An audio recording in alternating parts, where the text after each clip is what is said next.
सरदार साईं, तव्हांजे हुकुम ते हू सोभे जी निंड हराम करे छॾी आहे। ज़मीन ते बि कोन थो अचणु ॾियांसि। बाक़ी जीअं तव्हांजो हुकुम।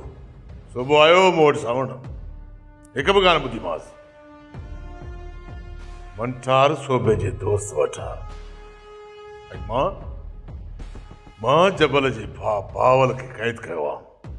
वञा बि हुनजी साह ते लत ॾे त जीअं हिन मंठार खे हथु करे ॾे।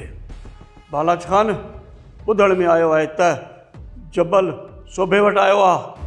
तव्हां पंहिंजे माण्हुनि खे होशियारु करे छॾियो, मतां ओचितो वार न करे वञे जबल। भले कचे में आहे त पोइ तूं उनखे छो नथो वाह त रोका तूं सणी सावण।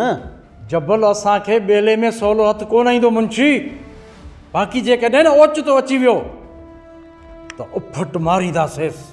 हा सरदार साईं, ॼण त इहो जबल ॿियाओ ई कोन हो। बसि हिकु चकर सिर्फ़ु असांजे रुख चढ़े। ताड़ में त असां बि आहियूं सरदार साईं।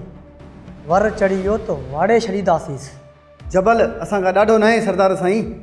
सावण सोडा, जबल खे ड्रिगो रस्तो ॾियणो आहे त जे हू मंठार ॻोल्हे ॾे असांखे।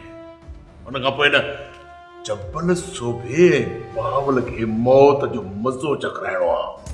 बस त बालाज ख़ान जे बुल ते चढ़िया आहिनि, बोलाटी हिकिड़ी खाराईंदोसांनि।